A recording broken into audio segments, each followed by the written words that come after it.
Crystal oscillators. അതിനു മുമ്പ് എന്താ ഒരു പീസോ ഇലക്ട്രിക് ക്രിസ്റ്റൽസ് എന്ന് പഠിക്കാം.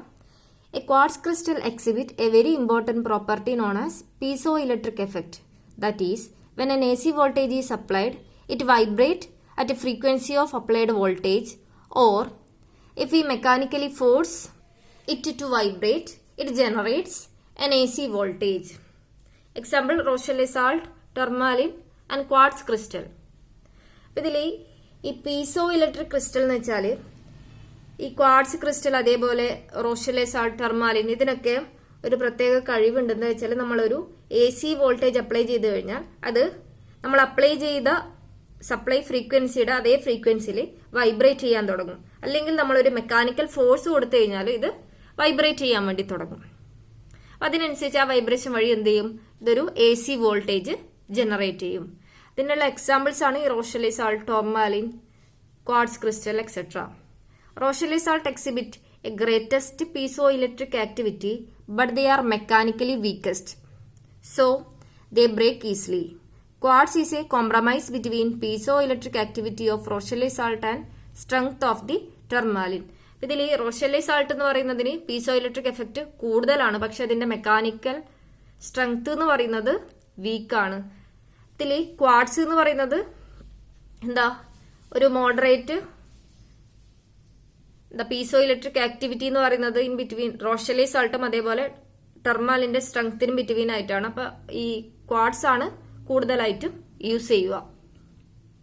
എന്താ ഇതിന്റെ പ്രത്യേകത വെച്ചാൽ നമ്മളൊരു AC വോൾട്ടേജ് അപ്ലൈ ചെയ്ത് കഴിഞ്ഞാൽ നമ്മളെ സപ്ലൈ ഫ്രീക്വൻസിക്ക് അനുസരിച്ച് ഇത് വൈബ്രേറ്റ് ചെയ്യാൻ വേണ്ടി തുടങ്ങും. അല്ലെങ്കിൽ നമ്മളൊരു മെക്കാനിക്കൽ ഫോഴ്സ് അപ്ലൈ ചെയ്ത് കഴിഞ്ഞാൽ ഇത് വൈബ്രേറ്റ് ചെയ്യും. അതിനനുസരിച്ച് ഒരു AC വോൾട്ടേജും ജനറേറ്റ് ചെയ്യും. The natural frequency of crystal depends on the dimensions of the crystal and its cut. The natural frequency of a crystal is given by F is equal to K by T. T is the thickness of the crystal, K is the constant that depends upon the cut. When the frequency of applied AC voltage is equal the natural frequency, resonance takes place and amplitude of vibration will be maximum. ഇതിനകത്ത് ഇതിൽ produce ചെയ്യുന്ന frequency എന്ന് പറയുന്ന ഒരു piezoelectric ക്രിസ്റ്റലിന്റെ frequency എന്ന് പറയുന്നത് അതിന്റെ ഡയമെൻഷനും അതിന്റെ കട്ടിനെയും ഡിപ്പെൻഡ് ചെയ്തിരിക്കും. അപ്പൊ ആ ഫ്രീക്വൻസി എന്ന് പറയുന്നത് F is equal to frequency F is equal to K by T. ഇനി ഇതിൽ നമ്മൾ അപ്ലൈ ചെയ്യുന്ന AC വോൾട്ടേജിന്റെ ഫ്രീക്വൻസിയും ആ ക്രിസ്റ്റലിന്റെ നാച്ചുറൽ ഫ്രീക്വൻസിയും ഈക്വൽ ആവുന്ന സമയത്ത് റെസൊണൻസ് പ്രൊഡ്യൂസ് ചെയ്യും. ആ സമയത്ത് എന്തായിരിക്കും, വൈബ്രേഷൻ എന്ന് പറയുന്നത് മാക്സിമം ആയിരിക്കും. ഇതാണ് ഇതിന്റെ ഇക്വാലൻസ് സർക്യൂട്ട്, ഒരു പീസോ ഇലക്ട്രിക് ക്രിസ്റ്റലിന്റെ equivalence circuit. For electronic oscillators the crystal is suitably cut and then mounting between two metal. When crystal is not vibrating, it is equivalent to capacitance Cm between the two metal plates separated by a dielectric and behave like a capacitor. When an AC voltage is applied, it vibrates and is represented by an electrical resonant circuit. ഇതിൽ crystal എന്ന് പറയുന്നത് എന്ത് ചെയ്തിട്ടുണ്ടാകും, suitably cut ചെയ്ത് crystal രണ്ട് metal പ്ലേറ്റിനിടയിൽ place ചെയ്ത രീതിയിലായിരിക്കും. നമ്മൾ AC സപ്ലൈ ഒന്നും കൊടുത്തിട്ടില്ലെങ്കിൽ ഇതൊരു കപ്പാസിറ്റർ പോലെ ബിഹേവ് ചെയ്യും. ഇനി AC സപ്ലൈ കൊടുത്തു കഴിഞ്ഞാൽ എന്ത് ചെയ്യും, ഇത് വൈബ്രേറ്റ് ചെയ്യാൻ വേണ്ടി തുടങ്ങും. ഇതിൽ എന്താ വൈബ്രേഷൻ എന്ന് പറയുന്നത് നമ്മൾ ഈ ഇലക്ട്രിക്കൽ റെസൊണൻസ് സർക്യൂട്ട് വെച്ചാണ് ഇക്വേറ്റ് ചെയ്യുക. The crystal has two resonant frequencies. One is lower series resonant frequency FS which occurs when XL is equal to XC. For this condition the impedance of the crystal is very low and is equal to resistance R. ഇതിൽ ക്രിസ്റ്റലിന് രണ്ട് resonance frequency ഉണ്ട്. ഒന്നെന്ന് പറയുന്നത് എന്താ, lower series resonant frequency FS. അത് എപ്പോഴാ resonant frequency ഒക്കെ ചെയ്യുന്ന കണ്ടീഷൻ എന്ന് പറയുന്നത് XL is equal to XC ആവുന്ന സമയത്താണ്. And second one, above frequency series resonant frequency FS, the series branch RLC has inductive reactance.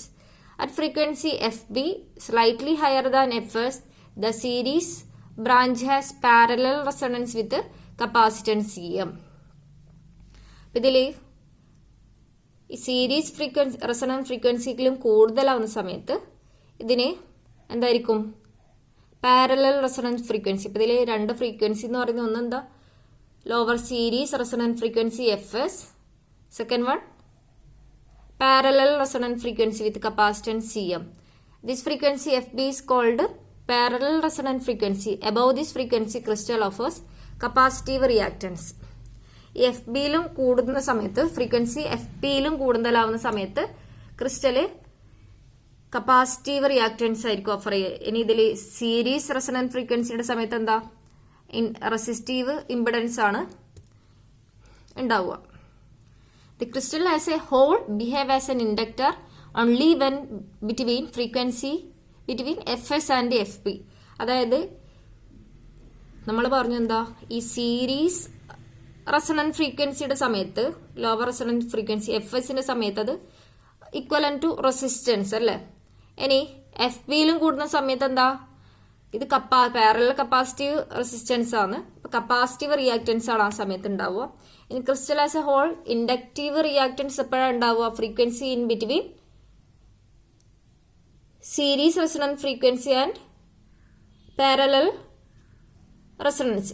ഇതിന് രണ്ടിനും ഇടയിൽ പാരലൽ റെസൊണൻസ് ഫ്രീക്വൻസി ഒക്കെ ഇടയിൽ വരുന്ന സമയത്താണ് ഇൻഡക്റ്റീവ് റിയാക്ടൻസ് ഉണ്ടാവുക. If the crystal is used in place of an inductor in oscillator circuit, the frequency of oscillation lie between FP and FS.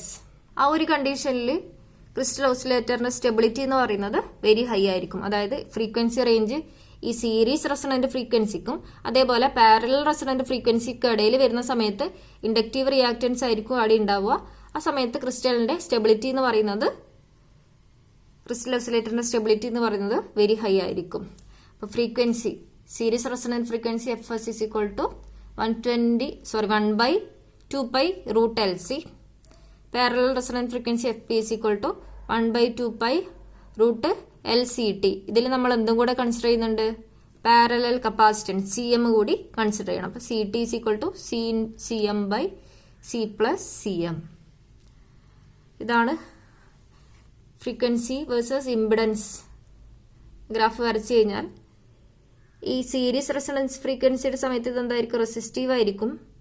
ഇനി ഇതിന് രണ്ടിൻ്റെ ഇടയിൽ വരുന്ന സമയത്ത് FSനും FPക്കും ഇടയിൽ വരുന്ന സമയത്ത് എന്താ എഫക്റ്റ് ഉണ്ടാവുക ഇൻഡക്റ്റീവ് റിയാക്ടൻസ് ആയിരിക്കും.